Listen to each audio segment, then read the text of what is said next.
안녕하세요. 오늘도 사연살롱을 찾아주셔서 감사합니다. 저는 올해 곧 돌이 되는 한 아이의 엄마이자 이혼녀 김하영이에요.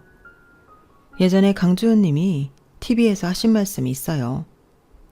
상남자 최민수 씨와 어떻게 싸우지 않고 지내나는 질문에 자신은 그 순간엔 넘어가는 것 같지만 다 기억해뒀다가 똑같은 상황이 되면 상대방을 제대로 혼내준다고 하셨거든요.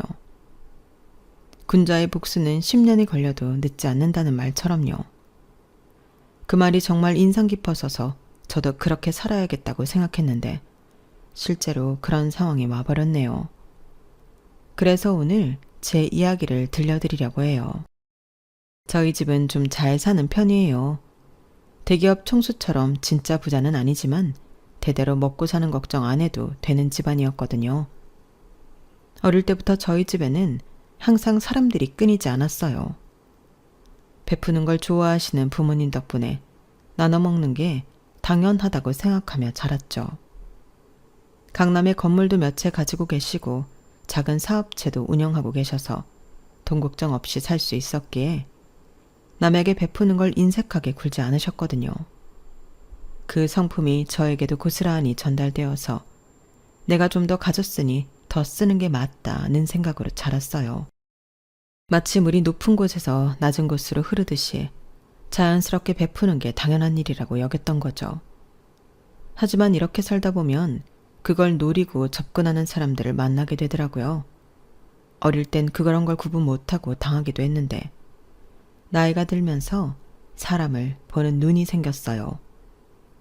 이 사람의 마음이 진심인지 아닌지를 무심코 내뱉은 한마디, 행동 하나에서 본심이 튀어나오거든요.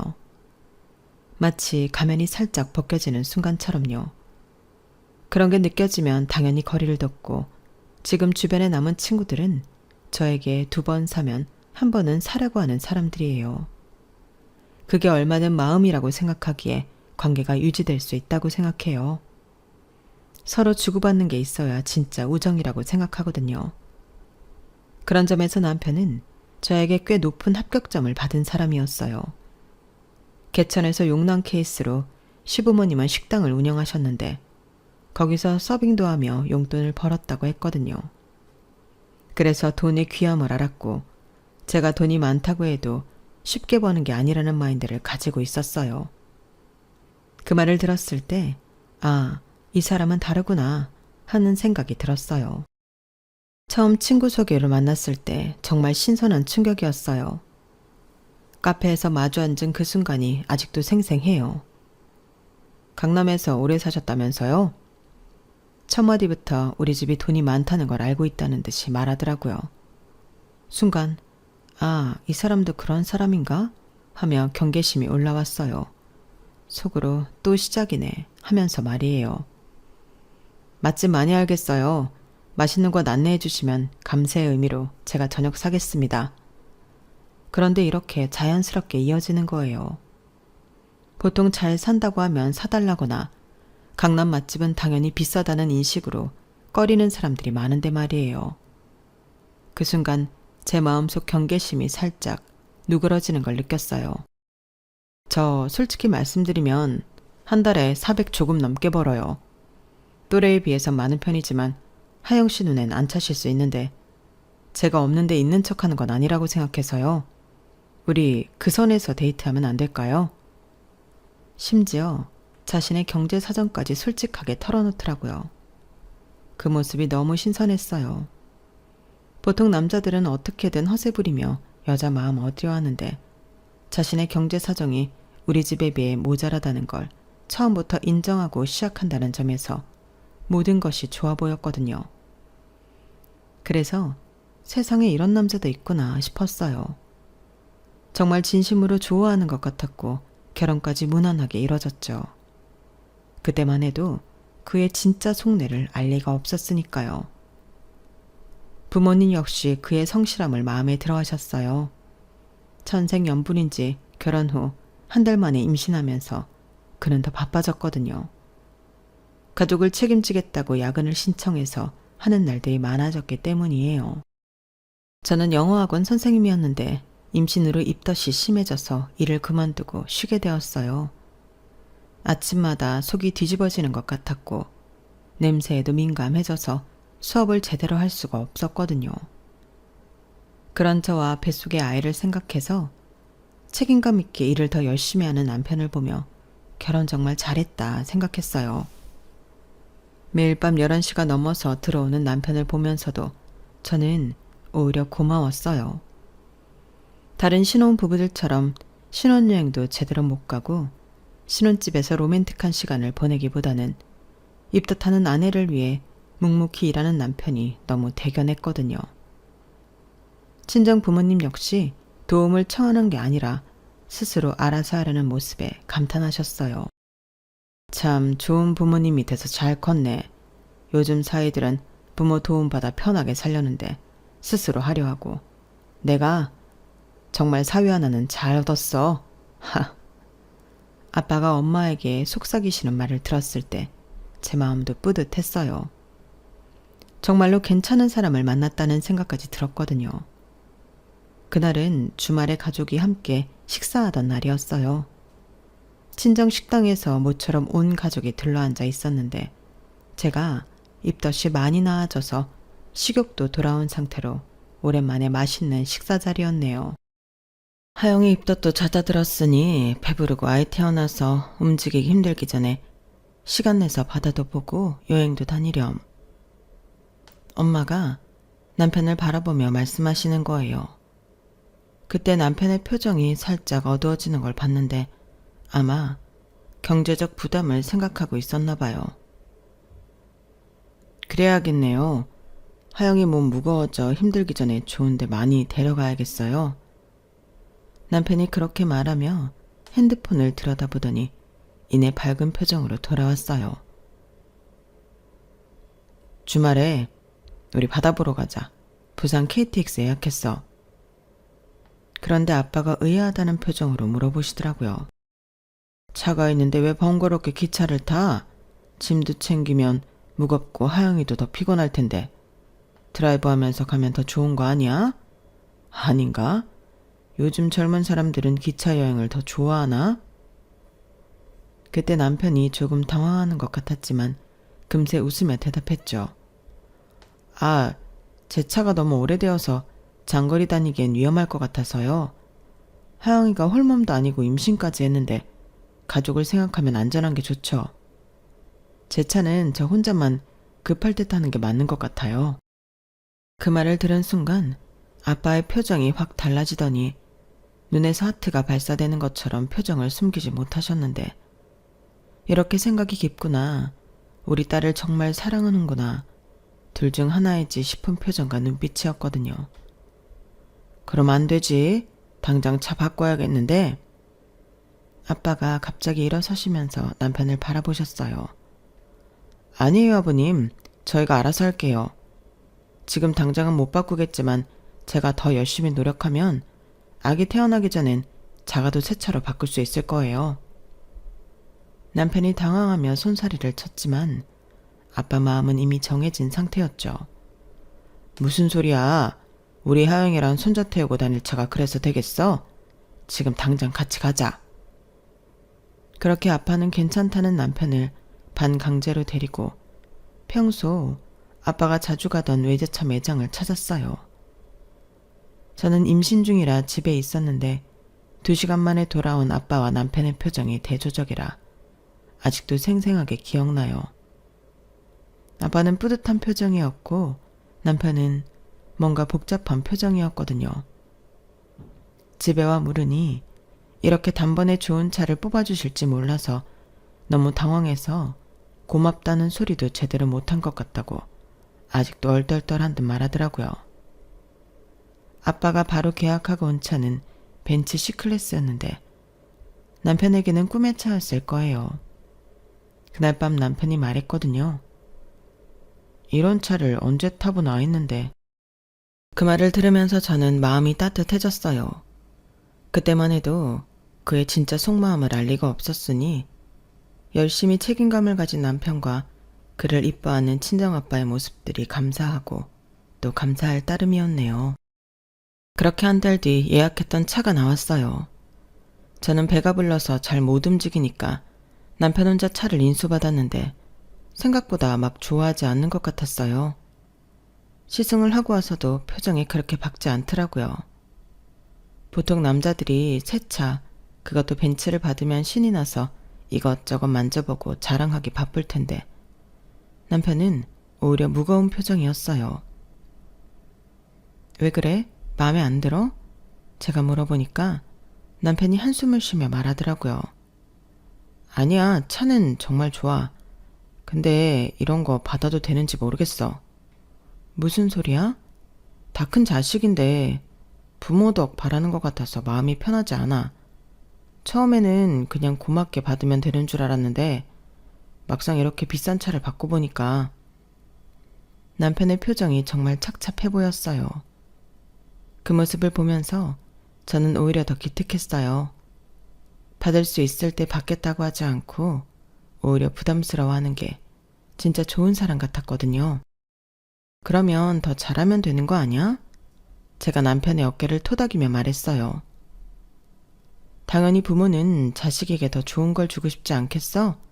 더군다나 임신한 딸이랑 손자를 생각하면 당연한 거지. 그렇긴 한데 당신은 내 뱃속 아이에게 그런 마음 들지 않아? 나중에 우리 아이가 커서 필요한 게 있으면 해주고 싶지 않을 것 같아? 그러자 남편의 표정이 환해지더라고요. 그렇네. 내가 너무 생각이 짧았나 봐. 아버님 어머님이 우리를 위해서 주시는 건데 고맙게 받아야겠다. 그러니까 그 대신 부모님께 더 잘해드리면 되는 거야. 남편은 제 말이 맞다며 동조하면서 앞으로 친정 부모님께 더 잘해야겠다고 다짐했어요. 그 모습이 너무 기특해 보였거든요. 그리고 실제로 시간 날 때마다 친정 부모님을 찾아가며 살갑게 굴었어요.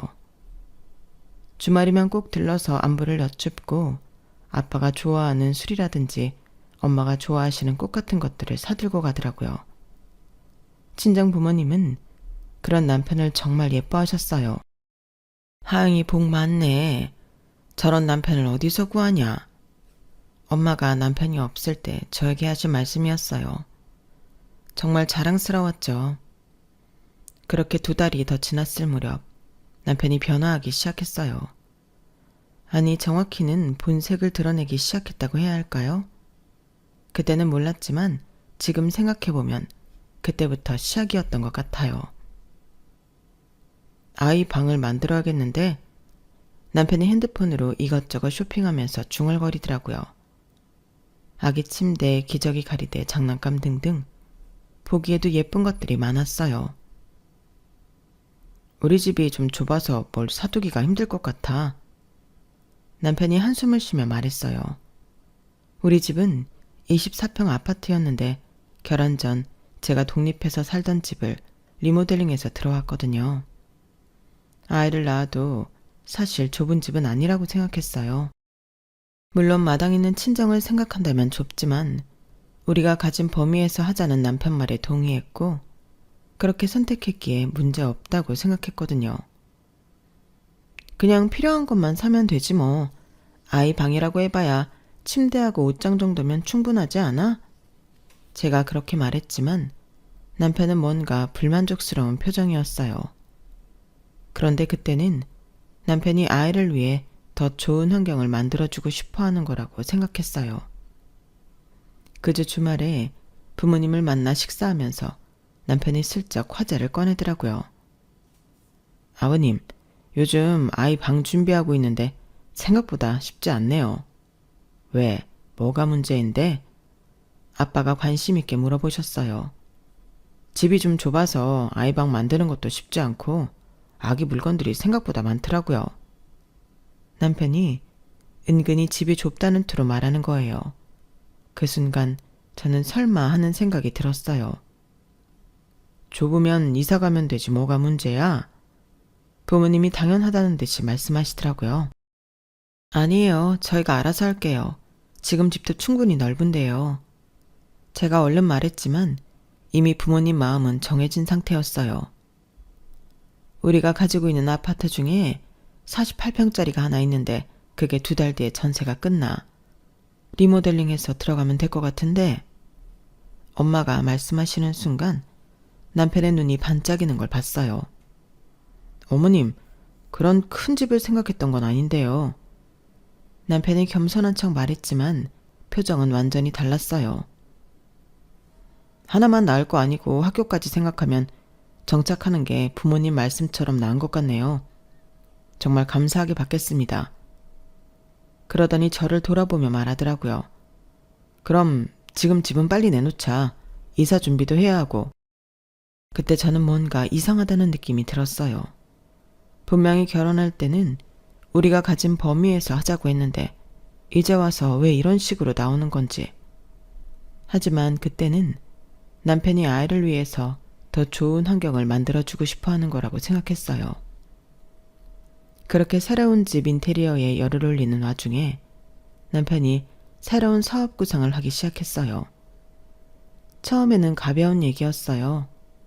평소 옷 잘 입는다는 소리를 들었기에 편집샵 운영하면 잘할 것 같다는 말을 흘려 했었거든요. 그때는 그냥 허황된 꿈 정도로 생각했어요. 누구나 한 번쯤 해보는 이야기니까요. 하지만 아빠가 강남의 상권 좋은 곳에 건물이 있다는 걸 알고 나서는 남편의 태도가 더 노골적으로 변했어요. 좋은 물건도 볼 줄 아는 곳에 있어야 제대로 되는 거 아니야? 아버님이 가진 가게자리가 딱일 것 같은데. 남편이 슬쩍 떠보듯이 말하더라고요. 저는 대꾸도 안 하고 흘려보냈는데 아빠를 만나면 자신의 아이디어를 열심히 알려주며 설득하기 시작했어요. 그날도 주말 저녁 식자 자리에서였는데 남편이 갑자기 화제를 꺼내더라고요. 아버님, 요즘 사람들 쇼핑 패턴이 많이 바뀌었더라고요. 어떻게? 아빠가 관심 있게 물어보셨어요. 편하게 쇼핑하려고 하더라고요. 굳이 명동이나 강남 번화가까지 가서 쇼핑하는 게 아니라 일상생활 반경 안에서 좋은 물건들을 사고 싶어 해요. 남편이 마치 시장 조사를 한 것처럼 말하더라고요. 보통 편집샵은 가로수길처럼 잘 알려진 곳들에 있었는데 회사 주변에 두면 점심시간에 직장인들 접근성이 좋아서 잘 될 거라고 생각해요. 남편의 목소리가 점점 열정적으로 변해가더라고요. 아빠도 평소에 의류에 관심이 많으셨기에 남편의 말에 솔깃해하시는 것 같았어요. 그런 아이디어도 있구나. 확실히 요즘은 접근성이 중요하지. 맞아요. 그리고 저도 평소에 옷 잘 입는다는 소리를 들어서 제가 직접 골라서 들여놓으면 잘 팔릴 것 같아요. 그때 아빠가 갑자기 말씀하시더라고요. 하고 싶으면 가게 하나 내줄 테니 해봐라. 그 순간 저는 깜짝 놀랐어요. 설마 아빠가 정말로 가게를 내준다고 하실 줄은 몰랐거든요. 아버님, 정말요? 남편의 눈이 반짝이는 걸 봤어요. 마치 기다렸다는 듯이 말이에요.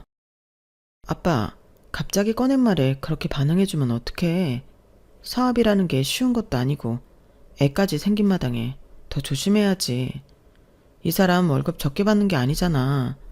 안정적인 직장 놔두고 왜 바람 놓고 그래. 당신 나 못 믿어? 우리 부모님 식당 하잖아. 사람 대하는 건 내가 누구보다 잘해. 알면서 그래. 그거랑 다르지. 편집샵은 수요가 정해져 있는데 차린다고 되는 것도 아니고 연예인들이나 셀럽들 단골층이 분명한데 우리가 그런 인맥이 있는 게 아니니 자리 잡는 것도 힘들 테고 쉽게 생각할 문제 아니라고 생각해. 혼자여도 생각해 봐야 하는데 이렇게 쉽게 접근하는 남편이나 열심히 일하는 사위니까 뭐든 잘할 거라고 믿어주는 아빠나 둘 다 제정신이 아닌 것 같았어요. 그래서 악역은 제가 하기로 마음먹고 아빠도 말리고 남편도 말리고 있었네요. 하지만 남편은 그런 저를 안심시키려고 그러는 건지 아빠에게 자신이 충분히 할 수 있다는 걸 어필하려는 건지 모르겠지만 계속 충분히 승산이 있고 말은 지금 꺼냈지만 사실 오래전부터 회사 주변도 살피고 구상하고 있었다고 말하더라고요. 그렇다고 해도 준비 기간이 필요하잖아. 최소한 아이 낳고 나서 생각해봐도 되는 거 아니야? 기회라는 게 언제 오는지 모르는 거야. 그러다 다른 사람이 차리면 그땐 기회고 나발이고 없는 거야. 그래도 모르겠어? 젊을 때 한번 해보는 것도 나쁘지 않을 것 같은데 나이 들면 감각이 떨어질 수도 있고 안 그러나? 아빠가 남편을 지지하는 듯이 말씀하시니까 남편 얼굴에 화색이 돌면서 당연하다는 듯 말하는 거예요. 지당한 말씀입니다, 아버님. 돈 쓰는 소비층이 제 또래이고 강남 회사 다니는 층도 제 또래가 많으니 지금이 적기인 셈이죠. 결국 저는 더 이상 말릴 수 없었어요. 그렇게 남편은 편집샵 가게 인테리어 구상을 하고 물품들을 구매하며 들뜬 시간을 보냈어요. 매일 밤늦게 들어와서는 핸드폰으로 인테리어 사진들을 보여주며 설명하고 주말이면 백화점을 돌아다니며 명품들을 구경하고 다녔어요. 그 모습을 보면서 저는 복잡한 심정이었는데 회사 일을 열심히 하는 사람이 자기 일은 한다니까 밤새는 줄 모르며 빠져드는 모습이 보기 좋았지만 다른 한편으론 불안했거든요. 정말 잘 될 수 있을까? 혹시 실패하면 어떻게 하지? 너무 아빠만 믿는 거 아닌지. 특히 아이가 태어날 예정인데 수입이 불안정해지는 게 맞나? 하는 생각들이 머릿속을 맴돌았던 거죠. 하지만 그때는 남편이 정말 성공하고 싶어 하는 것 같았고 부모님도 지지해 주시니까 잘 될 거라고 긍정적으로 생각하기로 했었네요. 모든 게 갑자기 이루어진 게 정신없던 저는 마음을 비우고 있었어요. 남편이 발견한 진실을 알고 있으면서도 모르는 척 연기를 해야 했거든요. 그런데 남편은 오히려 더 적극적으로 변했어요. 하영아, 가장이 되는 책임감이 이렇게 클 줄 몰랐어. 앞으로 우리가 더 잘 될 거라는 걸 확신해. 남편이 매일 밤 저에게 말하며 마치 저를 세뇌시키려 했어요. 자신이 얼마나 가족을 위해 열심히 하고 있는지, 앞으로 얼마나 잘 될 것인지에 대한 이야기를 끊임없이 늘어놓았죠. 그 모습을 보면서 저는 정말 뻔뻔하다는 생각밖에 안 들었어요. 그렇게 시간이 흘러 들어갈 집 인테리어가 끝나고 이삿날이 되었어요. 그새 배가 많이 불러왔고 여름이라 몸이 무거워져서 저는 움직이기가 힘들었어요. 여보 미안한데 나는 못 움직이겠으니까 알아서 해줘. 남편은 편집샵을 준비한다며 이미 사직서를 낸 상태였기에 시간이 충분했어요. 알았어. 걱정하지 마. 내가 다 알아서 할게. 그렇게 저는 친정에 가 있었어요. 짐을 다 싸고 나는 친정으로, 남편은 이사갈 집으로 출발했죠. 그런데 1시간 뒤 남편에게서 전화가 왔어요. 여보, 지금 큰일 났어. 남편의 목소리가 급박했어요. 왜? 무슨 일인데? 우리가 들어가야 하는데 이미 이사 온 사람이 있다고. 무슨 일이야? 그 말을 듣는 순간 저는 속으로 웃음이 나왔어요. 드디어 시작되는구나 싶었거든요. 아, 그거 우리 집 아니니까 당연한 거지. 저는 담담하게 말하며 전화를 끊었어요. 남편이 다시 전화했지만 받지 않았죠. 그러자 30분 후 남편이 직접 친정으로 찾아왔어요. 이게 무슨 소리야? 아버님이 우리 주신다고 했는데 우리 집이 아니라니. 남편이 어이없다는 표정으로 소리쳤어요. 부모님도 갑작스러운 상황에 당황하셨죠. 내가 당신과 함께 있을 때는 우리였겠지만 내가 너와 함께 있지 않기로 결정한 지금은 우리가 아니지. 그러니까 우리 집이 아니고. 저는 차분하게 말했어요. 남편은 그 말을 이해하지 못하는 것 같았어요. 알아듣기 쉽게 말해. 대체 무슨 소리야? 남편이 언성을 높이기 시작했죠. 그러자 저는 더 이상 참을 수 없었어요. 세상이 우습지. 그 큰 집을 날로 먹으려 했어? 제가 비웃으며 말하자 남편의 표정이 싹 굳어졌어요. 뭔가 잘못됐다는 걸 직감한 것 같았거든요. 사실 48평 아파트는 원래부터 제 명이었어요. 아버지가 제 결혼 전에 나중에 네가 살 집이라며 미리 증여해 놓으신 거였는데 남편은 그 사실을 모르고 있었던 거죠. 그리고 인테리어가 끝나자마자 저는 친구에게 전세를 준 상태였어요. 그 친구는 부모님과 살고 있었는데 결혼하면서 더 큰 집이 필요했거든요. 강남은 부담스러워서 다른 지역을 보고 있었는데 제가 우리 집에 들어오라고 한 거였어요. 물론 이 모든 계획은 남편이 모르는 상태에서 진행된 거였죠. 남편은 그제서야 뭔가 심상치 않다는 걸 느끼는 것 같았어요. 하지만 아직 제가 모든 걸 알고 있다는 것까지는 모르는 상태였죠. 그래서 더 당황스러워했던 것 같아요. 하영아, 이게 무슨 일이야? 아버님이 분명히 우리 주신다고 하셨는데? 맞아. 우리 주신다고 하셨지. 그런데 이제 우리가 아니잖아. 저는 계속 같은 말을 반복했어요. 남편이 점점 초조해하는 모습이 보였거든요. 사실 이 모든 일의 시작은 몇 개월 전이었어요. 지금 생각해보면 그때부터 이미 남편의 태도에서 묘한 변화가 시작되고 있었어요. 친정 부모님 앞에서는 여전히 겸손한 사이였지만 집에서는 점점 당연하다는 듯한 태도를 보이기 시작했거든요. 남편이 잦은 야근을 할 때였는데 매일 늦게 들어오는 남편이 안쓰럽고 고마운 마음에 간식을 싸서 회사로 찾아간 적이 있었거든요. 그날 저는 특별히 남편이 좋아하는 샌드위치와 따뜻한 커피를 보온병에 담아서 준비했어요. 깜짝 놀래켜줄 생각이었고 임신한 아내가 찾아오면 그날은 좀 일찍 끝낼 수 있지 않을까 하는 일말의 기대감도 있었죠. 배가 불러서 움직이기 힘들었지만 남편 생각에 발걸음이 가벼웠어요. 남편 회사 건물 앞에 도착해서 로비로 들어가려는데 건물 뒤쪽에서 남편 목소리가 들렸어요. 분명히 남편 목소리였는데 누군가와 대화하고 있더라고요. 흡연구역이었기에 뭐에 홀린 듯 그쪽으로 발걸음을 옮겼어요. 가까이 가보니 웬 여자와 함께 있었어요. 그 여자는 담배를 피고 있었고 남편은 담배를 안 피니까 커피를 마시고 있었죠. 처음에는 단순히 동료와 잠깐 얘기하는 거라고 생각했어요. 하지만 뭔가 이상했어요. 남편이 회사에 친하게 지내는 여직원이 있다는 소리를 들은 적이 없었거든요. 뭔 일인가 싶어서 기둥 뒤로 숨어서 가까이 다가가 둘이 하는 이야기를 들었어요. 그런데 들리는 대화 내용이 심상치 않았어요. 오피스 와이프가 이런 건가? 싶을 정도로 둘은 수위를 넘나드는 말을 하고 있었거든요. 그 여자가 남편의 팔을 툭툭 치면서 농담을 하고 남편도 그런 스킨십을 자연스럽게 받아들이고 있었어요. 그 모습만으로도 충분히 충격적이었는데 더 큰 충격은 그 다음에 들린 말이었어요.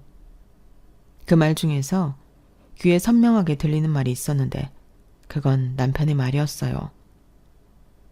저갓집이 완전 개호구야. 글쎄 내가 뭐 좀 필요하다고 샤바샴 하면 다음날 바로 준다니까? 그 말을 듣는 순간 머리가 하얘졌어요. 우리 부모님을 개호구라고? 내가 듣고 있는 게 맞나? 하는 생각이 들었죠. 그런데 그 말도 기가 막혔는데 그 말을 들은 여자가 하는 말은 더 가관이었어요. 네가 연기를 잘하니까 그런 거지. 하여간 당신은 원하는 게 있으면 하늘의 별도 따다 줄 것처럼 굴더라. 그 여자가 웃으면서 말하는 거예요. 연기를 잘한다고? 그럼 지금까지 보여준 모든 모습들이 다 연기였다는 말인가요? 그럼 지금 따줄까? 그러자 남편이 야릇한 미소를 보내면서 대답했어요. 그 순간 저는 온몸에 소름이 돋았어요. 이게 정말 내가 아는 남편이 맞나 싶었거든요. 그 순간 손에 있던 간식 봉지를 놓칠 뻔했지만 정신을 붙잡고 최대한 조용히 그 자리를 벗어났어요. 주차했던 차에 와서 한참을 멍하니 앉아 있었죠. 손이 떨리고 머리가 어지러웠어요. 내가 지금까지 알던 남자가 아니었어요. 그럼 모든 게 다 계획된 것인가? 결혼도 임신도 친정에 잘해주는 것도 모두 계획된 것이었나? 어디서 뭘 어떻게 해야 할지 패닉에 빠졌는데 우선 사전 조사가 필요할 것 같았어요. 집에 돌아와서 나를 소개해준 친구에게 전화했어요. 남편에 대해 더 자세히 알고 싶다고 했죠. 왜 갑자기 무슨 일이 있어? 친구가 걱정스럽게 물어봤어요. 아니야. 그냥 남편 친구들이랑 만날 일이 있을 것 같아서. 아, 그래? 걔는 대학 동기인데 평판이 좋아서 소개시켜준 거야. 성실하고 착하다고 소문났었거든. 그 말을 들은 순간 감이 왔어요. 대외적으로 하는 행동과 진짜 속내는 완전히 다르구나. 겉으로는 착한 사람인 척하면서 속으로는 완전히 다른 계산을 하고 있었던 거예요. 그래서 그 실체를 낱낱이 까발려주겠다고 속으로 다짐하고 판을 깔기 시작했던 거예요. 이제 더 이상 당하고만 있을 수는 없었거든요. 사실 남편이 그렇게 당황한 건 당연했어요. 의외로 순수하게 제 함정에 말려들었거든요. 저는 남편의 허세 부리는 속성을 정확히 파악하고 있었어요. 남편이 아기방을 만들려고 할 때 저는 일부러 이런 말을 했어요. 아, 그런데 민지네는 어떤 제품들을 샀는데 정말 좋다더라. 특히 그 원목 아기 침대랑 수입 기저귀 가리대. 저는 마치 우연히 들은 것처럼 자연스럽게 말했어요. 그러면서 관심 없는 척 덧붙였죠. 요즘 애들은 뭘 그렇게 사는지 우리 때는 그런 거 없이도 잘 컸는데. 물론 그 친구라는 건 남편을 소개시켜줬던 친구를 포함해서 겹쳐서 알고 있는 지인들의 이름을 팔았던 거예요. 남편은 그 말을 듣고 바로 핸드폰을 꺼내서 검색하기 시작했어요. 그 물품들을 보고 크기며 가격이며 살펴보면서 다른 사람들이 어떻게 꾸미는지까지 찾아보더라고요. 그러면서 점점 욕심이 생기는 게 보였어요. 이런 거 보니까 우리 집이 진짜 좁긴 하네. 남편이 중얼거리면서 한숨을 쉬더라고요. 자신도 그렇게 하고 싶다는 욕망을 누리지 못하는 게 너무 뻔했어요. 그렇게 해서 결국 아빠에게 집이 좁다는 말을 꺼냈던 거죠. 창업도 마찬가지였어요. 아무것도 가진 게 없으면서 말로만 그럴싸하게 만드는 남편에게 저는 이렇게 말했어요. 당신 보면 정말 아까워. 그렇게 야근하면서 남의 일 좋게 만드는 사람이면 당신 일 하는 게 더 나은 거 아니야? 남편이 조금 관심을 보이자 저는 계속 부추겼어요. 그래도 아직 젊으니까 20년은 직장 더 다니고 천천히 생각해도 되겠다. 이렇게 말하면서 조금씩 그에게 회사가 아닌 다른 일을 하게 만들었던 거예요. 마치 제가 반대하는 것처럼 보이게 하면서 사실은 그쪽으로 유도했던 거죠. 그러니 당연히 아빠가 준다는 집은 우리의 것이 아니라 제 것이었고 저는 인테리어가 끝나자마자 친구에게 전세를 줬어요. 그 친구는 부모님과 살고 있었는데 저에게 정말 고마운 친구예요. 제가 어려울 때 많이 도와줬거든요. 그 이야기를 하자면 또 기니까 패스하고 여하튼 그랬기에 남편은 그런 걸 당연히 모르고 자기 뜻대로 우리 집 등쳐먹을 생각만 했으니 당황했던 거죠. 하영아, 동탄 그만하고 진짜 무슨 일이야? 남편이 점점 초조해지면서 말했어요. 농담? 나 지금 농담하는 것 같아? 저는 차갑게 대답했어요. 그러자 남편이 부모님을 바라보면서 말했죠. 아버님, 어머님, 하영이가 갑자기 이상해요. 분명히 우리 주신다고 하셨잖아요. 그때 아빠가 당황하며 말씀하셨어요. 그래, 너희 주려고 했는데 하영이가 왜 그러지? 저는 그제서야 부모님께 모든 걸 말씀드렸어요. 아빠, 이 사람이 우리 가족을 뒤에서 뭐라고 하는지 아세요? 개호구래요. 우리가 개호구라고. 그 순간 거실에 공기가 싸해졌어요. 아빠의 표정이 확 굳어지시더라고요. 뭐라고? 처갓집이 완전 개호구라고. 자기가 뭐 좀 필요하다고 하면 다음날 바로 준다고 자랑했어요. 그것도 회사 여자한테. 남편의 얼굴이 새파랗게 질려가는 걸 봤어요. 이제 모든 게 들통났다는 걸 깨달은 거죠. 아니야. 그게 아니야. 오해야. 남편이 허둥지둥 변명하기 시작했어요. 하지만 이미 늦었죠. 저는 마지막 카드를 꺼냈어요. 오해? 그럼 이것도 오해야? 저는 핸드폰에서 사진을 꺼내 보여줬어요. 남편이 그 여자와 모텔로 들어가는 사진이었죠. 그 순간 남편의 얼굴에서 모든 혈기가 빠져나가는 걸 봤어요. 이건 이제 알겠지? 나는 다 알고 있었어. 당신이 얼마나 겉과 속이 다른지. 저는 승리의 미소를 지으며 말했어요. 드디어 모든 진실이 드러난 순간이었거든요. 그런데 남편의 진짜 절망은 그 다음부터였어요. 아빠가 강남에 가게를 임대해준다고 했을 때 계약서를 작성했었거든요. 편집샵에 들어갈 물품을 구매하면 결제해줄 테니 구매해서 넘기라고도 했었고요. 그때 남편의 모습이 정말 가관이었어요. 계약서를 내밀면서 형식상 필요한 거니까 대충 봐도 돼 라고 했는데 남편은 검토도 안 하고 바로 사인하더라고요. 아버님, 믿어주셔서 정말 감사합니다. 남편이 마치 감동받은 사람처럼 눈빛까지 촉촉해져서 말하는 거예요. 그 모습을 보면서 저는 속으로 정말 한심하다 생각했죠. 그런데 그것 역시 제가 다 계산했던 거였어요. 계약서에는 임대료가 시세의 120%로 명시되어 있었고 보증금도 따로 요구되어 있었으며 중도 해지 시 위약금 조항까지 넣어놨거든요. 게다가 임대인은 아빠가 아니라 제 이름으로 되어 있었는데도 대충 읽고 사인했던 거예요. 편집샵 물품 구매도 마찬가지였어요. 남편이 아버님께서 결제해준다니 감사합니다 라며 신나서 이것저것 주문하더니 나중에 청구서 받고는 경악했을 거예요. 모든 게 남편 개인 명의로 구매되어 있었고 당연히 남편이 결제 책임을 져야 하는 상황이었으니까요. 남편은 완전히 멘붕에 빠지면서 계속 같은 말을 반복했어요. 대체 왜? 아버님이 왜 이러세요? 하영아, 뭔가 오해가 있는 것 같은데. 남편이 당황하면서 말했지만 저는 차갑게 대답했죠. 오해? 무슨 오해? 아니, 그게 내가 그런 뜻으로 한 말이 아니었어. 정말 오해야. 그럼 이것도 오해야? 제가 모든 걸 알고 이혼을 준비했다는 것까지 눈치채자 남편은 그게 아니었다고 오해라며 헛소리를 했어요. 그때 저는 마지막 결정타를 날렸죠. 그 여자와 모텔을 드나들던 사진을 보여준 거예요. 남편은 완전히 무너지면서 이건 진짜 우연히 한 번뿐이었다고 변명했지만 제가 한 달 동안 수집한 증거들은 그게 거짓말임을 보여주고 있었어요. 총 7번의 만남, 4번의 모텔 출입, 그리고 수십 통의 문자 메시지까지 모든 게 다 있었거든요. 이것도 오해야?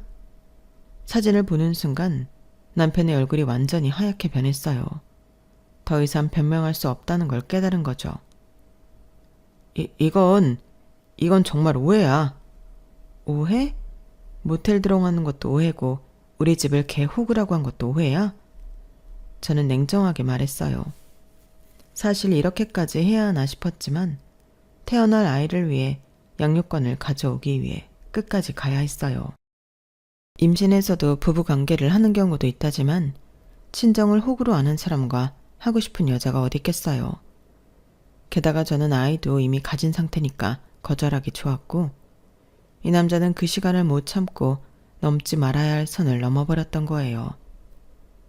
그 전에도 그런 관계였는지 아니면 제가 시발점이 되었는지 모르지만 개벌은 난 못 준다고 원래 그랬다고 생각해요. 그렇게 자신이 원하는 대로 될 거라 생각했는데 자신이 파놓은 함정에 자신이 빠져서 호적되는 꼴이란 정말 웃겼어요. 남편은 그제서야 자신의 얼마나 큰 빚더미에 안게 됐는지 깨달았을 거예요.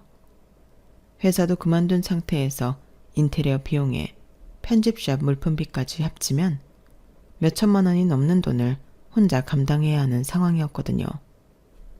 그야말로 자업자득이었죠. 저는 웃으며 이제 시작인데 이런 걸로 열 빼지 말라고 말했어요. 아, 그리고 인테리어 비용 3천만 원이랑 편집샵 물품비 2천만 원은 당신이 직접 계약한 거니까 당신이 책임져야지. 나는 이혼하니까 부부 공동책임 이런 거 없다 라고 못 박았네요. 당연히 이혼하게 되었어요. 남편의 불륜과 경제적 기만 행위 그리고 처가에 대한 모독적 언사들이 모두 증거로 제출되면서 양육권은 당연히 제게 왔어요. 위자료도 받았지만 애초에 남편이 가진 게 없었기에 큰 액수는 아니었어요.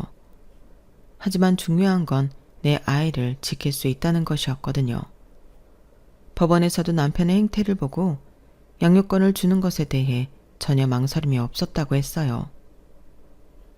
임신한 아내를 두고 불륜을 저지르고 처가를 호구로 여기며 경제적 이득을 취하려 했다는 점에서 인격적 결함이 명백합니다. 양육권은 당연히 모에게 가야 합니다. 담당 판사가 한 말이었어요. 특히 개호구 발언을 녹음한 파일은 법정에서 남편에게 매우 불리하게 작용했어요. 다가가면서 분위기가 심상치 않다고 느꼈던 전 핸드폰 녹음기를 켰었는데 그게 도움이 되었던 거죠. 남편은 그 말을 듣고 절망적인 표정을 지었는데 그제서야 자신이 얼마나 큰 실수를 했는지 깨달은 것 같았죠. 남편이 그 여자와 만나는 장면은 사실 여러 번 목격했어요. 처음 발견한 후 확실한 증거를 위해 한 달 정도 더 지켜본 거였거든요. 사진은 남편이 사무실에서 늦게 나와 그 여자와 함께 모텔로 들어가는 모습을 촬영한 것이었어요. 당시 임신 중이라 몸이 힘들었지만 아이의 미래를 위해 참고 증거를 모았어요. 그런데 정말 가관이었던 건 남편의 태도였어요. 법정에서도 끝까지 변명을 늘어놓더라고요. 판사님, 그 말은 제가 술에 취해서 한 말이에요. 진심이 아니었습니다. 술에 취해서? 그럼 모텔 들어가는 것도 술에 취해서? 제가 차갑게 반박했죠. 남편이 할 말이 없어서 버벅거리는 모습이 정말 한심했어요. 그건 정말 실수였어요. 마음이 약해져서 딴 년이랑 모텔 간 거야? 그럼 나는 뭐야? 임신해서 못 움직이는 호구? 그 순간 법정 안이 조용해졌어요. 그때 남편 변호사가 감정에 치우쳐서 하는 말이라고 제 말을 무마시키려 했지만 저희 변호사가 그럼 모텔 출입도 감정에 치우쳐서 한 행동인가요? 라고 반박하니까 남편 변호사도 남편도 꿀먹은 벙어리처럼 아무 말도 못하고 있더라고요. 남편은 빚이 늘고 회사에는 가지도 못하게 되었어요. 제가 그 여자한테도 소송장을 날리면서 회사를 그만두게 되었고 그 회사 근처로도 못 가게 되었기 때문이에요. 남편이 하는 일을 자세히 말하지 못했던 건 워낙 바닥이 좁아서 말하면 눈치채시는 분들이 생기기 때문이었는데 그랬기에 취직은 꿈도 못 꾸고 빚은 늘었어요. 더 웃긴 건 남편이 그 상황에서도 제게 연락을 했다는 거예요. 하영아, 우리 다시 한번 생각해보자. 아이 때문에라도. 아이 때문에? 아이 때문에 이혼하는 거야. 내 아이가 거짓말쟁이 아빠 보면서 클 수는 없거든. 제발 한 번만 용서해줘. 내가 정말 잘못했어. 용서? 그러기엔 너무 멀리 온 것 같지 않아? 마음에도 없는 소리 하지 말고 꺼져. 너란 인간이랑 이런 전화하는 시간도 아까우니까. 그렇게 철저하게 외면당하는 건 저뿐만이 아니었죠. 제가 아들을 임신했는데 자신의 대를 이어줄 손자를 가진 저에게 이런 짓을 했다는 걸 믿지 못하던 시아버님이 결국 나락에 빠진 당신 아들에게 절연 선언을 했다고 시아버님이 미안하다며 마지막 전화를 하셨거든요. 시아버님에게 남편이 제발 한 번만 용서해달라고 사정했을 때 손자 얼굴도 못 보게 만들었으니 필요 없다고 했다는 말씀을 전해주셨을 땐 사실 속이 다 시원했어요. 미안하다. 내가 아들을 잘못 키웠어. 이제 아들도 아느니 너라도 잘 살아라. 가끔 아주 가끔이라도 손주름 크는 사진 하나씩 보내주면 안 되겠니? 하지만 저는 이렇다 할 대답도 못 드리고 그냥 전화를 끊었어요.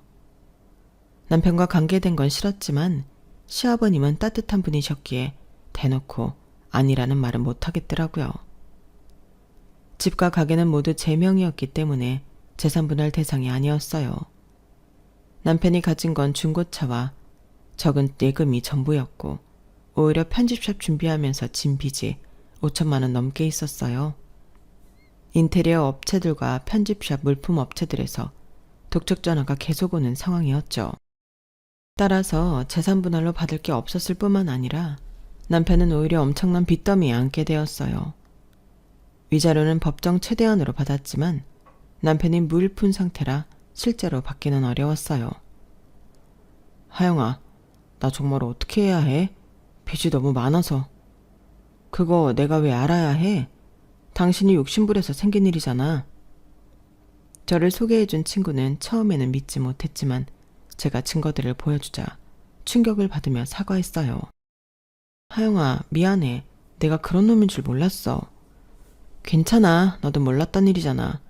그런데 이런 일이 있었는데 다른 사람들도 알아야 하지 않을까? 맞아. 이런 놈이 또 다른 여자 속일 수도 있잖아. 그 친구를 통해 대학 동기들에게 소문이 퍼진 건 의도한 것이었어요. 남편이 얼마나 이중적인 사람인지 그의 지인들이 알아야 한다고 생각했기 때문이에요. 결국 남편은 얼굴도 못 들고 다니게 되었죠.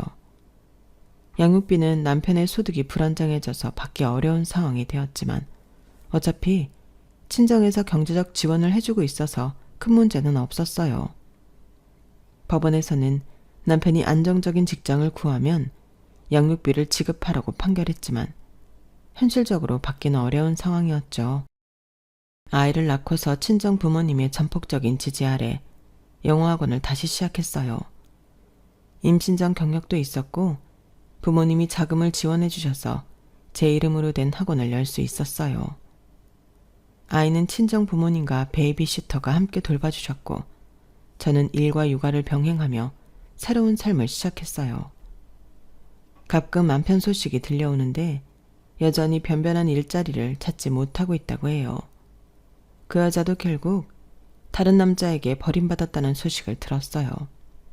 업계가 좁다 보니 둘 다 매장된 상태라고 하더라고요. 지금 제 아이는 건강하게 자라고 있고 저는 학원 운영도 잘 되고 있어서 경제적으로도 안정적이에요. 가끔 그때 일을 생각하면 화가 나지만 동시에 다행이라는 생각도 들어요.